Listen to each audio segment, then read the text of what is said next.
ಯಶಸ್ವಿ ಪುರುಷನ ಹಿಂದೆ ಮಹಿಳೆ ಇರ್ತಾರೆ ಅಂತ ಅಂದ್ಬಿಟ್ಟು ಒಂದು ಗಾದೆ ಇದೆ. ಅದು ನಿಜವಾಗ್ಲೂ ಯಾರಿಗಾರು ಹೇಳಿ ಮಾಡಿಸಿದರೆ ಅದು ದೇವೇಗೌಡರು ಕುಟುಂಬಕ್ಕೆ ಅಂತ ಅಂದ್ಬಿಟ್ಟು ನಾನಾದರೂ ಭಾವಿಸ್ತೀನಿ. ಇವತ್ತು ಯಾವುದೇ ಅಧಿಕಾರ ಇಲ್ಲ ಅಂತಂದರೂ, ಜನಪ್ರತಿನಿಧಿ ಅಲ್ಲ ಅಂತಂದರೂ, ಇವತ್ತು ಇಡೀ ರಾಜ್ಯ ಅಮ್ಮ ಅವ್ರಿಗೋಸ್ಕರ ಇವತ್ತು ಮರುಗ್ತಾ ಇದೆ, ಕಣ್ಣೀರಾಗ್ತಾ ಇದೆ ಅಂತಂದರೆ ಆ ತಾಯಿ ಅಷ್ಟು ಪ್ರೀತಿ ಹಂಚಿದ್ರು ಇಡೀ ರಾಜ್ಯದ ಜನಕ್ಕೆ ಪಕ್ಷಾತೀತವಾಗಿ. ಇವತ್ತು ತಾವೆಲ್ಲರೂ ನೋಡ್ತಾ ಇದ್ದೀರಪ್ಪ, ಯಾವುದೇ ಪಕ್ಷದಲ್ಲಿರಲಿ ಅವರೆಲ್ಲ ಇವತ್ತು ಮರುಗ್ತಾ ಇದ್ದಾರೆ, ಅಳ್ತಾ ಇದ್ದಾರೆ ಅಂತಂದರೆ ಅಷ್ಟು ಪ್ರೀತಿ ಕೊಟ್ಟಿದ್ದಾರೆ ಅಮ್ಮವರು. ಆ ಕಾರಣಕ್ಕೋಸ್ಕರ ಇವತ್ತು ಅಮ್ಮವರು ನಮ್ಮನ್ನೆಲ್ಲ ಆಗಲಿದ್ದಾರೆ. ಬರೀ ಇದು ದೊಡ್ಡಗೌಡ್ರ ಕುಟುಂಬಕ್ಕೆ ಮಾತ್ರ ಅಲ್ಲ, ಇಡೀ ರಾಜ್ಯದ ಜನ ನೋವಲ್ಲಿದ್ದಾರೆ. ಇವತ್ತು ಅವರ ನೋವನ್ನು ಭರಿಸುವಂಥ ಶಕ್ತಿ ರಾಜರಾಜೇಶ್ವರಿ ಮತ್ತು ಚಾಮುಂಡೇಶ್ವರಿ ದೊಡ್ಡವರಿಗೆ ಮತ್ತು ಕುಮಾರಣ್ಣನಿಗೆ ಕೊಡಲಿ, ಆ ತಾಯಿಗೆ ಶಾಂತಿ ಕೊಡ್ತಾ ಇದ್ದೀವಿ ಅಂತ ಅಂದ್ಬಿಟ್ಟು ಈ ಸಂದರ್ಭದಲ್ಲಿ ಹೇಳ್ತಾರೆ. ನೋಡಿ, ನಾನು ಈ ಭಾಗದಲ್ಲಿ ವಾಸ ಇರೋದು, ಇಲ್ಲಿ ಹುಟ್ಟು ಬೆಳೆದಿರೋದು ನಾವು. ಸೊ ದೇವೇಗೌಡರು ಫ್ಯಾಮಿಲಿ ನಮಗೆ ಭಾಳ ಹತ್ತಿರವಾಗಿರ್ತಕ್ಕಂಥದ್ದು. ನಾವು ಅವರಿಲ್ಲಿ ಮುಖ್ಯಮಂತ್ರಿ ಆಗಿ ಪ್ರಧಾನಮಂತ್ರಿ ಆಗಿದ್ದಾಗ ಕೂಡ ಅವರ ಒಡನಾಟ ಭಾಳ ಚೆನ್ನಾಗಿದೆ. ಇವತ್ತು ಡಾಕ್ಟರ್ ಮಂಜುನಾಥ್ ಇರ್ಬೋದು, ಕುಮಾರಣ್ಣ ಇರ್ಬೋದು, ರೇವಣ್ಣವ್ರು ಇರ್ಬೋದು, ಬಾಲಕೃಷ್ಣೇಗೌಡರು ಇರ್ಬೋದು, ರಮೇಶ್ ಅವರು ಇರ್ಬೋದು, ಅನ್ಸೂಯಕ್ಕ, ಶೈಲಕ್ಕ ಎಲ್ಲರೂ ಕೂಡ ನಮಗೆ ಚಿರಪರಿಚಿತರು. ಮತ್ತು ವಿಶೇಷವಾಗಿ ಇವತ್ತು ಚೆನ್ನಮ್ಮನವರು ಅವ್ರು ನಮಗೆ ಭಾಳ ಆತ್ಮೀಯರು. ಯಾಕೆ ಅಂತಂದು ಏನೇ ಒಂದು ಕೆಲಸ ಆಗಬೇಕಾಗಿದ್ದರೆ ಅವ್ರ ಮನೇಲಿ ಕೆಲಸ ಮಾಡ್ತಕ್ಕಂಥ ಅಲ್ಲಿ ಕೆಲಸ ಮಾಡ್ತಕ್ಕಂಥವ್ರಿಗೆ ಏನಾದರೂ ಒಂದು ಅನುಕೂಲ ಮಾಡಬೇಕು ಅಂತಂದರೆ ಅವತ್ತೊಂದು ದಿನ ನಾವು ಇಲ್ಲಿ ರೆವಿನ್ಯೂ ಸೈಟ್ಗಳನ್ನ ಮಾಡ್ತಾಯಿದ್ವಿ ಉತ್ತರಳ್ಳಿ ಭಾಗದಲ್ಲಿ.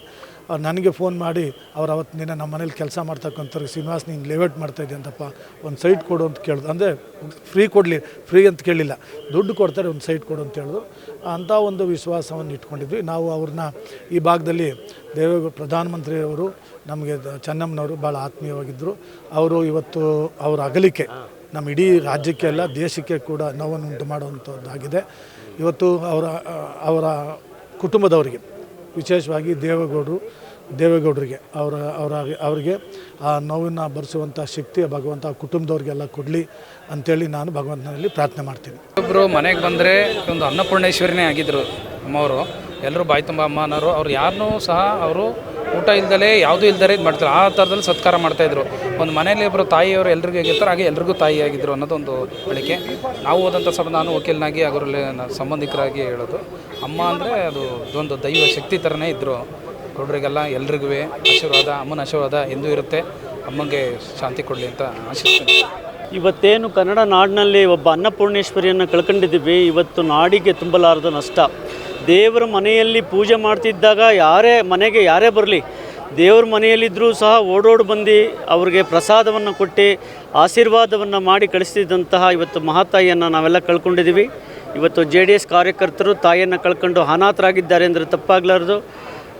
ಇವತ್ತು ನಮಗೆ ವೆರಿ ಇಂಪಾರ್ಟೆಂಟ್ ಅಂತ ಹೇಳಿದ್ರೆ ಪೂಜ್ಯ ದೇವೇಗೌಡಜಿಯವರು ಯಾವುದೇ ಕಾರಣಕ್ಕೂ ನೊಂದ್ಕೊಳ್ದೇನೆ ನಮಗೆಲ್ಲರಿಗೂ ಸಹ ಬುದ್ಧಿಯನ್ನು ಹೇಳಿ ನಮ್ಮೆಲ್ಲರಿಗೂ ಸಾಂತ್ವನವನ್ನು ಮಾಡಲಿ.